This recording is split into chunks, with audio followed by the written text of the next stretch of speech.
Lovely stuff. Tom James Vickery, BBC Radio Devon sports editor. Congratulations. Very nice to meet you. I guess first question is, what was it about Argyle that appealed to you most? Yeah, so having met with David and then subsequently with Andrew and the board and then finally with Simon, I got a really good feeling for the people within the club. I felt like my next move in head coach or management had to be a really stable one, going to a really good environment who see a longevity in a project, and I felt all those things, and yeah, it made my decision really easy when coming to Argyle.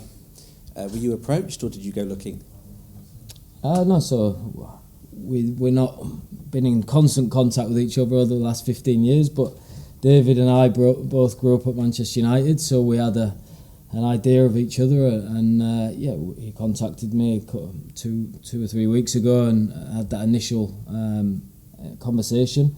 I did my research into the club, which is I always do very thoroughly, so I feel like I know everyone before I enter the building, and the more and more I did, the more excited I got about it, and it grew from there, and went through an interview process, and here I am.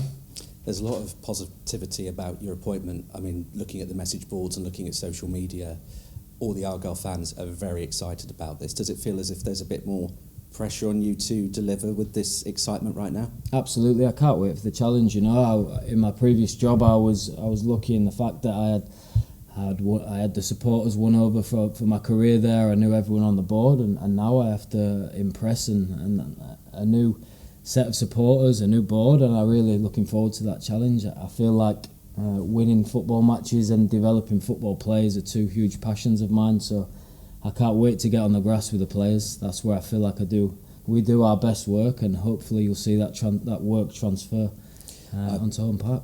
Sorry, I've heard you talk quite a lot in interviews over the last couple of weeks about your time at Watford. You had to learn quite a lot quite quickly at Watford, didn't you? And how do you think that might help you in your role here? Yeah, absolutely. You know, it's a club that like to develop and sell younger players, so that part of the job, and Damon and Matt and Kevin will really help us with that in developing our young assets, our young talents. It's obviously a football club that it has its challenges being the head coach. So yeah, I had 14 months there that have really given me some good experience to handle things throughout the rest of my career, and I'm grateful for that experience. And now I feel like I can really translate that into a longer term project and with real stability. And I think you'll see me flourish as a coach. And that championship experience as well, because that's where this club wants to be again, back in the championship. That will help for sure. Absolutely, it's the number one goal. You know, we want to be promoted, but I also want to create a long-term process that doesn't just mean we're promoted or we're winning games over a short term. I want to create a process that can have real sustainability to it, and when we eventually do go up the level, it's a process that we can continue, adapt. I'm not someone who can't see. You have to be adaptable when you have a process. It's never going to be too rigid or too stubborn. I'm someone who does like to listen and get people's opinion and adapt from there whilst having a core set of principles. How have you found your time in Devon so far? Well, I mean, weather's great this week, not so great last week, but how's it been? No, it's been such a welcoming start. The people around the club, the people around the place. I knew before I came here how much this football club unites the community, and I really like that. I feel like football is a great tool to unite people and a community, and another reason why it really appealed to me. So yeah, the weather's been great. The people have been very welcoming, and I can't wait to start with the football now. On a personal note, I know it is difficult with a family, but are you looking to relocate, or is this commutable for you? No, I don't really like the word commutable. I'm an all or nothing guy, so I'll be all in. And I think that's, for a young head coach, really trying to develop in a fairly new career, I think it's important that I do that by myself down here. I don't think there's a right or wrong way to handle the personal situation around that. I just hope that I'm very stable here now and here for a long-term project. Good luck and thank you. Question for Andrew. Why is Tom your man? What was it about him that stood out through the process, as we call it? Well, I think you can already see very energetic, forward-thinking, got a real identity about the way he wants to play football. And he's already alluded to something which we were really impressed with. He's done the research on us as well, the players we've got, what he wants to do with them. And obviously he's got great experience as well of player development. He's again talked about the community, supporters, so I mean that whole all-round package was compelling, frankly. And then lastly, again, I'm repeating what's really being said, but we see this as, yes, about the person, but it's also about a long-term project here as well, and Tom really fits the bill for that. Exciting times at Argyle. I mean, I know it's the first time that we've been able to talk since news last week about potential investment as well. Lots of excitement amongst the fans about possibly who's being linked with that, with Gareth Bale. I mean, have you got a message for the fans and where we are with that right now? I mean, that's really speculation, and you would expect me to say really that we're not in a position to be able to talk about any individuals or any investors, but of course when we have got the opportunity to do that, we will do that, yeah. Thank you very much. And David, it feels like this is a real time to kick on and push forward at Argyle right now. It does, yeah. The reality of it is, we're a team that got relegated last season, and it's my job and now Tom's job to ensure that there's no hangover, to add a real freshness to everything. That's been one of my main aims in the past 6 weeks or so since I've been here, is to bring some freshness to everything, because I've been there as a player, as also working in football. After relegation, it's difficult, but I feel like now with the new head coach coming in, with some new signings that we've made early on as well, I feel like it's really important that we bring a freshness to it and some energy to what will be a difficult season, but one that we hope to be really competitive in. Thank you. Chris. Hello, Tom. Chris Errington from Plymouth Live and the Herald. Welcome to Plymouth, and good luck in your career here at Home Park. Can I ask you about a few players? Ryan Hardy, a great player for Argyle over the last few seasons, has moved on to Wrexham. Were you aware of the possibility of him leaving when you were in the interview process, and how do you feel about somebody who's been such a stalwart player for this club moving on before you've had the chance to work with him? Yeah, I mean, I was aware of it, of course. I think the best players, there's always interest when a relegation happens, and so we were prepared for that. What I would say is the early business that the club have done has been very good. I feel like I'd be very aligned with that business if I was in the building at the time, and I'm really excited by those players. We don't want to dwell on the players we've lost too much. Ryan was a fantastic player for the club, servant for the club. Him and Bundu really caught fire in the second part of the season, and we wish him all the best. You mentioned Bundu, who's another player that's moving on. You haven't got a senior striker in your squad at the moment. Is that any concern to you? No, we're all working hard towards that. It's we don't want to be knee-jerk with just bringing one in because we haven't got any in the building. We want to get the right players in, and the players that will fit into our project. Like I said, everyone is working really hard towards that, and I'm sure there'll be some news soon.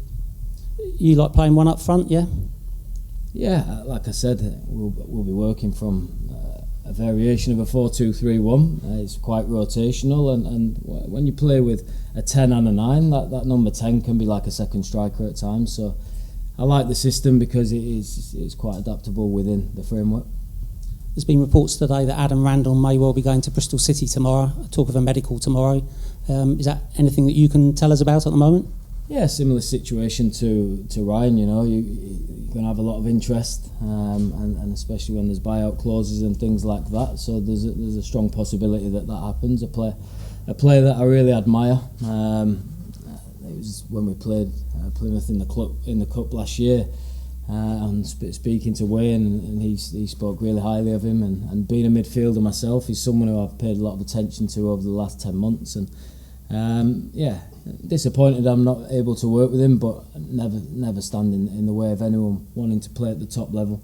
And let's hope that our players are playing at that level together at Argyle, and we don't lose too many of them. What would you say to the fans who have seen Ryan go and maybe Adam and some other players as well, Jordan Houghton and people like that have been long-standing players here? What would you say to the fans who might be sort of saying, "Oh, we're losing all our players"? You know, what's the message to them? No, well, certainly we've got some exciting ones coming in. Bradley Abraham, Caleb Watts, Jack McKenzie, and to name a few. And I'm sure there'll be an announcement over the next couple of days about another exciting player. So it's part of football. Over a summer, there's always ins and outs. There's always sorry to see some old faces leave and some good servants to the club leave, but that's always replaced with a freshness and a quality that for sure our supporters can get excited about. How much are you going to be involved in the player recruitment? I presume you'd be working closely with David. Absolutely, yeah, and I think it's a relationship that started really well. Communication is always key. How we see the game and how we see a successful team is very aligned, and that's a good start. And trust is a massive thing, and I trust him to go out there and provide me with a good short list of players that I have an input with. But for me, I'm the head coach, and my focus is on the team, and David's doing a great job bringing me sort of quality players to work with. Your assistant head coach knows Devon well. Damon was a player at Torquay United. How important is he to you to have him by your side here? Yeah, so someone who I've really lent on when it comes to where we are geographically, and sort of we want people to be really invested coming to Argyle, and you have to be. And Damon said how important that was at his time at Torquay, that you recruited staff and players who were really invested, and that's been important. But first and foremost, he's a really good coach. Again, has the same passion as me to develop players and people, and he's, for someone who's only 35, he's got bags of experience. He's been coaching for 8-9 years now, and important part of my staff.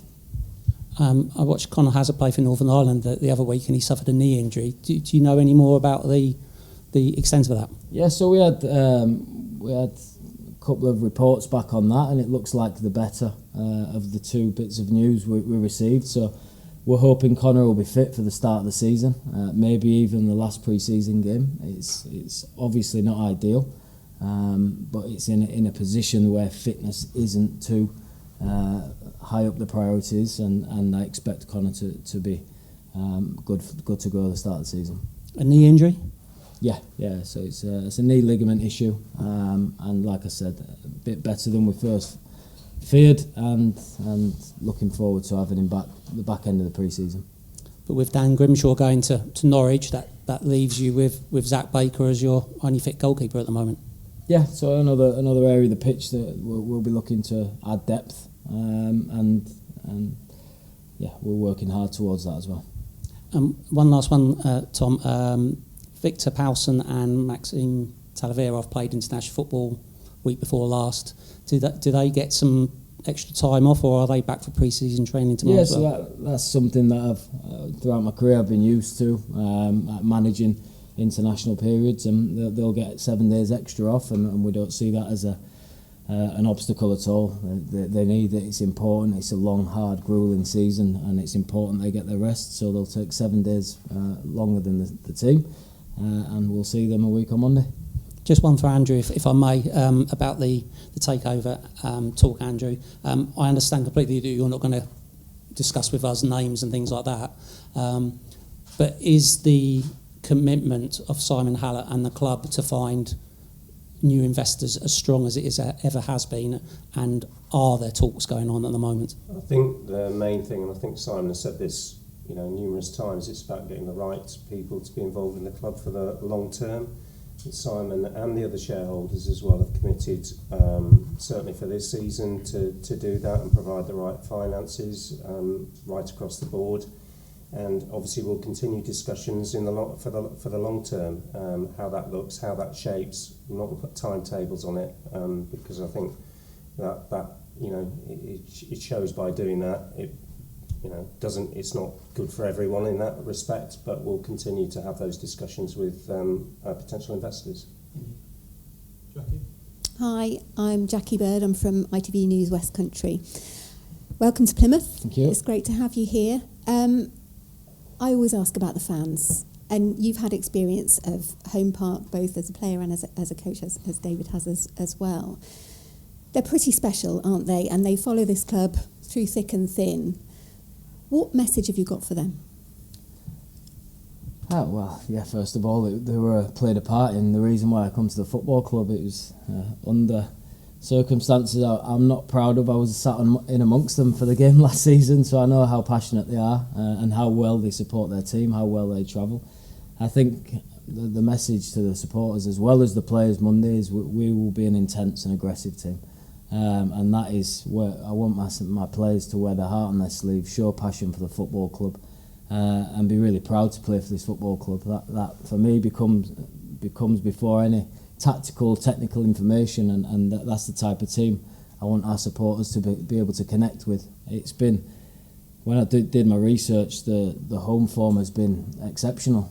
It's been a real backbone of the team's success and the club's success, so that's something that I really have to preserve and maintain and try and develop in the areas that need developing. But they'll be really important for us, but I expect to see an intense and aggressive team, yeah. And what about from yourself? Myself, in terms of what to expect from me? Yeah. Yeah, I'm a passionate guy. I think that gets expressed in the 90 minutes on a Saturday, and I like to be in the emotion of the game. But on the training field, a bit, and in front of you guys, a bit more calm, calculated, and processed. But no, I think passion and emotion is all part of the experience of football. So I'd expect to see a lot of that. Excellent. And you're desperate to get back out on the grass. I saw you not even wanting to play golf because the smell of the grass.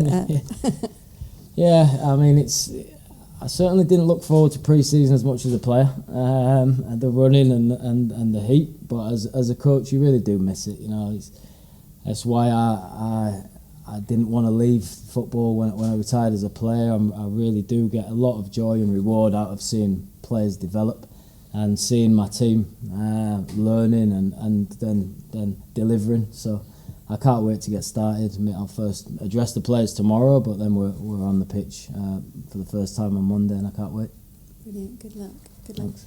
David, obviously you two know each other, so was that part of the process of getting him in? When you say you know each other, never personally. I never spoke to Tom until 3 weeks ago. I think when we say know it, I think you just know it through football and through friends. But at no point of me and Tom ever had a discussion. I don't think we even met until two weeks ago or so. But and obviously you know people in football, and it comes with a very high regard from people that I trust. So it was a no-brainer at the start of this to reach out to see if there would be interest there. But yeah, in terms of personal or anything like that, no, it was all started from a few weeks ago, and I think it's really positive that we can get to a point, even in such a short space of time, that we're able to pick up the phone constantly and dialogue over various issues. And that was one of the reasons why he was very appealing to me, is that he's someone that I know we can work together well, and we think along the same lines as well. And somebody you wanted to get in quickly, because you talk about that hangover from the relegation. It's important to get moving again, isn't it? It was, and I think that was something as a club we were really keen to do, and thankfully I got the support from Andrew and Simon to get cracking and get that process started. So it was something I'm really pleased with, that we could get to this point quickly. I think it was really important that we got someone in before the players returned. I think that was really important, and someone that's had a week or so down here. We've been talking about things from last season, things we can improve on, potential players to bring in, all these sorts of things. I think it was really important that we got done early. By no means was it rushed, but certainly to have him in place before the players come back, I thought was really important. Brilliant, thank you. And just one more, sorry, Andrew. This stability is really important, isn't it, for Argyle, particularly if you're trying to attract new investors? Yeah, of course it is. I mean, obviously we want to bounce back, and but it's also about how we grow as a football club, how we develop, how we bring players on, how we progress. And I think Tom's already alluded to that. It's about the long term and having the foundations to be successful, not up and down. It's about long-term growth. Brilliant. Thank you so much. Thanks very much. Hi Tom, Ross Reed, Plymouth Sports News, South West Sports News, freelance, blah blah blah. Been watching Argyle since I was 6. And I watched Foxy play when he was 6. So everyone talks about all these sort of connections. How do you know Damon Lathrop? How did you come across him? I'm really interested. I covered when Damo played for Torquay in his 2 spells. Yeah, good question. So when I retired, I went straight into coaching in the academy at Watford. Damon had been in the academy and someone I'd watched coach when I was doing my badges, and then he was the women's team manager. Yeah. And we swapped opinions on football, and he'd come and watch my youth team play and have opinion, and I thought, yeah, he really sees the game well. He's as passionate as me. He's a well experienced coach for a young guy who's still got a lot of energy, and yeah, when I got the call to be the interim coach at Watford, he was the first person I called. Brilliant. It's a question for you and David, really, both of you. So if you could both answer this. Everyone talks about the negativity of relegation, but it's like the world itself and like the natural cycle of life. It's new growth time, isn't it? It's a very exciting time for the club. You've got a clean sheet. Players may leave. Players, I've seen them come and go, as Graham Hamley used to say. But now is an exciting time, surely, for Argyle. With for the pair of you, it's basically a clean sheet, isn't it?